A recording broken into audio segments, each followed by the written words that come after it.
Ya. Okey, bismillahirrahmanirrahim. Assalamualaikum dan salam sejahtera. Hari ini kumpulan kami akan membentangkan tugasan kumpulan iaitu subjek komunikasi antara budaya. Tajuk tugasan kami iaitu dimensi hosted terhadap situasi pekerjaan. Okey, terlebih dahulu saya memperkenalkan tenaga pengajar kami iaitu Encik Muhammad Dinul Syamil Haris. Okey, kumpulan kami terdiri daripada 5 orang iaitu saya sendiri, Daniel Izwan bin Abdul Qadir, nombor matrik 265883 daripada kumpulan MIRI. Yang kedua, sahabat saya Abi Sarwan bin Haji Abu Bakar, nombor matrik 266878 daripada kumpulan MIRI juga. Yang ketiga iaitu Khairul Aini binti Jamaluddin, nombor matrik 265964 daripada kumpulan MIRI juga. Dan yang terakhir sahabat kami iaitu Charles bin Zainib, nombor matrik 259834 daripada kumpulan Kuching. Seterusnya,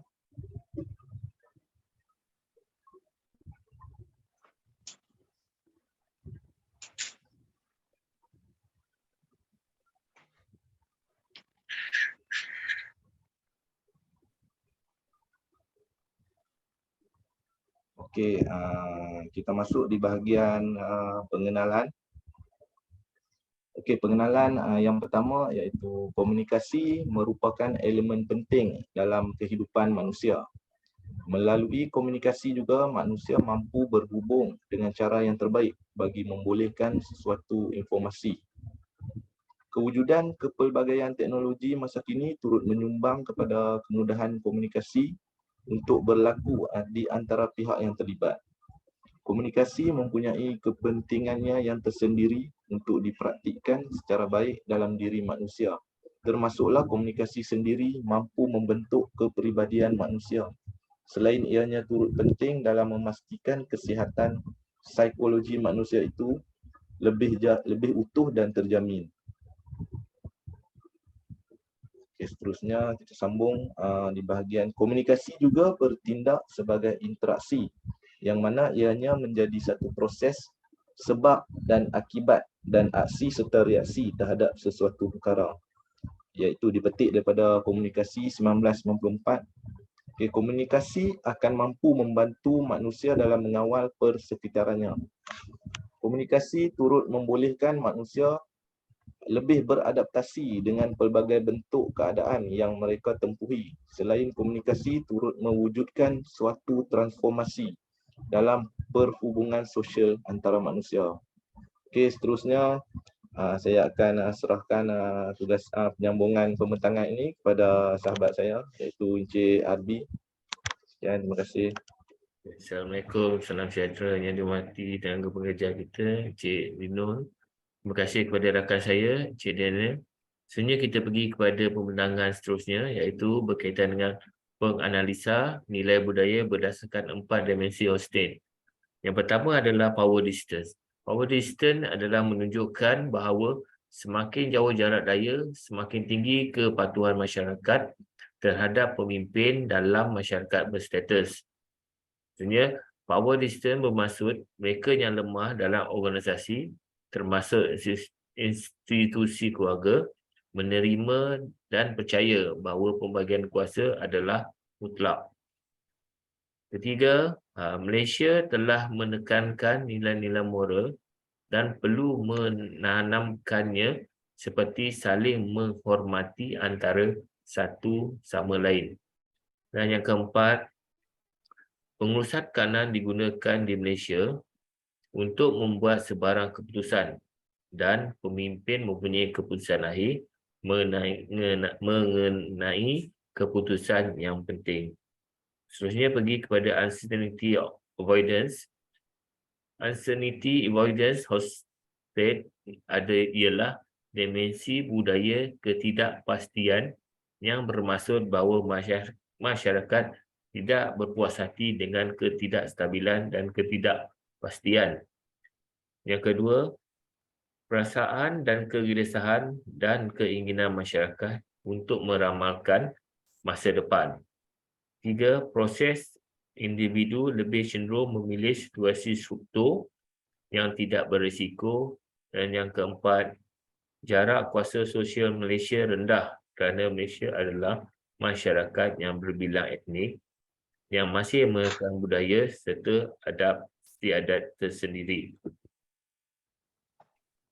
Sebenarnya individualism lawan dengan kolektivism. Dimensi yang menentukan bagaimana orang hidup bersama, nilai dan cara mereka berkomunikasi. Individualism bermaksud dalam masyarakat mendorong individu untuk menjaga diri dan keluarga. Kolektivisme bermaksud bahawa lebih cenderung membina kerangka sosial dan melindungi mereka sebagai ganti kesetiaan mutlak. Terusnya yang terakhir, masculinity versus femininity. Savoir, Porter and McDaniel pada tahun 2007 menyebut bahawa Hofstede menggunakan istilah lelaki dan wanita untuk merujuk sejauh mana negara menghargai dan menonjolkan ciri lelaki dan wanita. Maksudnya, sifat lelaki dan wanita memainkan peranan dalam melaksanakan tugas dalam organisasi. Ketiga, lelaki dianggap sebagai nilai dominan sosial berdasarkan nilai lelaki termasuk persaingan, keyakinan diri dan kekayaan. Dan yang keempat, wanita pula berperanan menjaga kebaikan dan keseimbangan hidup orang lain. Okay, seterusnya saya akan serahkan slide sebenarnya kepada rakan saya yang ketiga iaitu Puan Khairani. Terima kasih.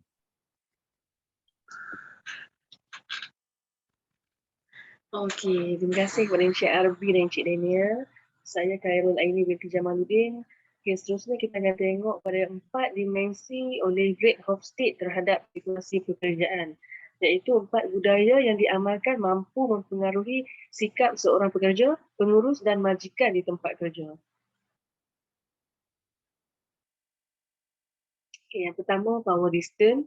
Sistem hierarki telah digunakan pakai yang mana penentuan seorang ketua atau yang berjawatan tinggi ditentukan melalui umur, pengalaman dan jawatan yang disandang. Yang kedua, perbezaan kekuasaan mewujudkan pemimpin selain yang dipimpin lebih mudah untuk dikendalikan, melancarkan perjalanan organisasi. Jadi yang kedua, uncertainty avoidance. Organisasi dengan budaya ini akan mudah terasa diancam dan berusaha mewujudkan suasana pekerjaan yang teliti, berperancangan dan dipenuhi etika kerja serta peraturan yang menjamin kewibawaan. Organisasi tidak akan mengambil risiko ketidakpastian atau kebarangkalian sesuatu kejadian. PDRM sangat menekankan elemen membuat keputusan dengan membincang dan mengadakan mesyuarat. Okey, seterusnya saya akan serahkan kepada rakan kumpulan kami, Encik Charles. Terima kasih. Okey, terima kasih rakan-rakan. Saya Charles bin Zainib akan meneruskan pembentangan iaitu individualism versus collectivism. Iaitu individu mementingkan pencapaian individu seperti melakukan semua kerja dengan sendiri. Ini akan membuatkan sistem pekerjaan dalam pertahanan negara lebih mudah dirobohkan dan dimusnahkan. Manakala kolektif digalakkan di dalam sesebuah organisasi seperti membuat pekerjaan dengan bekerjasama dan secara berkumpulan dalam membentuk tugasan yang sempurna. Yang seterusnya, masculinity versus femininity, iaitu sesetengah kerja menekankan pengambilan pekerja lelaki sebagai yang utama kerana sifat atau nilai yang wujud di dalam diri lelaki seperti berdaya saing dan ketegasan. Manakala pekerjaan wanita dalam setengah organisasi kerana sifat dan kepribadian yang ada pada wanita tersebut. Dan budaya pekerjaan di dalam PDRM tidak mengutamakan lelaki dan perempuan, yaitu semua pekerja mempunyai tugasan masing-masing dan peranan yang ditetapkan. Seterusnya kesan 4 dimensi dalam diri budaya di tempat kerja. Yaitu yang pertama, power distance, perbezaan kuasa bergantung kepada tahap pendidikan, tahap sosial serta kedudukan. Poin yang kedua, perbezaan kuasa antara bawahan dan atasan atas dasar pangkat. Yang seterusnya, uncertainty avoidance, yaitu negara yang mempunyai sifat ketidakpastian akan lebih cenderung menghindari risiko yang bahaya. Dan negara yang tidak mengadakan sifat ketidakpastian lebih berani menerima risiko dan mudah dalam menjalinkan hubungan sesama masyarakat. Kesan yang ketiga yaitu individualism versus collectivism, yaitu individu lebih mudah menyampaikan sesuatu atau meluahkan pendapat secara langsung dan jelas. Poin yang kedua, kolektif, yaitu berkumpulan yang lebih gemar melakukan kerja secara berkumpulan untuk menunjukkan kesetiaan terhadap rakan di dalam kumpulannya. Nah, kalau poin yang terakhir yaitu masculinity versus femininity, budaya yang seimbang antara lelaki dan perempuan. PDRM tidak mengamalkan diskriminasi jantina kerana beranggapan lelaki atau perempuan mempunyai kekuatan dan kelebihan masing-masing. Oke, seterusnya itu untuk kesimpulan daripada tugasan ini.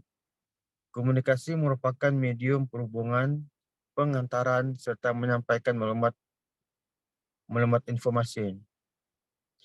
Yaitu kebudayaan menjadikan elemen utama dalam kehidupan manusia dan kehidupan bermasyarakat. Dan juga mengeratkan individu dalam organisasi untuk mencapai tujuan organisasi. Sekian, itu saja.